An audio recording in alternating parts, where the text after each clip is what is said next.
జగన్మోహన్ రెడ్డి గారు మన కుప్పం ప్రాంతానికి అందరినీవా కాలువ నీళ్లు వదులుతామని హెలికాప్టర్లో వచ్చారండి. వచ్చి అక్కడ ఆడో స్టాక్ అయిన నీళ్లు వదిలేసాడు. నిన్న 11:30కి అట్లా వదిలింటాడు అనుకుంటా. రాత్రి 10:30కి తీరా నిలిచిపోయింది. ఇదే అంద్రినీవా కాలువలోనే ఎంకేపురం గ్రామస్తులు మన టీడీపీ కార్యకర్తలు అందరూ కూకొని ఉన్నాము. ఎందుకండి ఈ మోసాలు? జనాల్ని ఎందుకు మోసం చేస్తారు చెప్పండి. ఏమో చంద్రబాబు నాయుడు 88% పూర్తి చేశాడు. 400 కోట్లు ఖర్చు పెట్టి కాలువ కడితే 5 సంవత్సరాల నుండి 11% నిధులు విడుదల చేసే కాకుండా తణుకలాడి లాస్ట్ మూమెంట్ లో ఎన్నికల ఎలక్షన్ కోడ్ వస్తా ఉందని ప్రజల్ని యామారిద్దామని వచ్చి అంద్రినీవా కాలువ నీళ్లు వదిలేశారు. నిన్న పెద్ద మాటలు మాట్లాడాడు.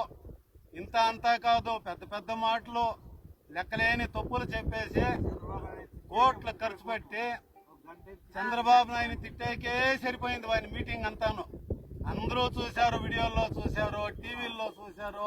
వాని అహంభావము, వాళ్ళు తప్పులు, వాళ్ళు మోసాలు అంతా నన్నంతా ప్రజలు తెలుసుకున్నారు.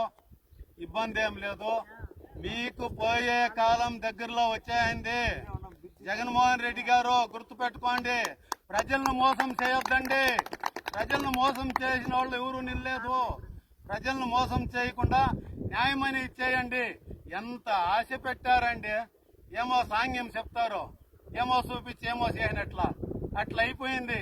నిన్న నీళ్లు వస్తా ఉన్నాయని చెప్పి ఓని రాత్రి అంతాను కాలువల మీదంతా కొందరు జై జగన్ అనేది, కొందరు పొట్టేళ్లు నరికేది, వాళ్ళ ఇది చూసేకొని కెలగేయకొని కొగుడు పత్తాలే అంతా వెళ్ళిపోయినారు. గుంపులు అంతా వెళ్ళిపోయినారు.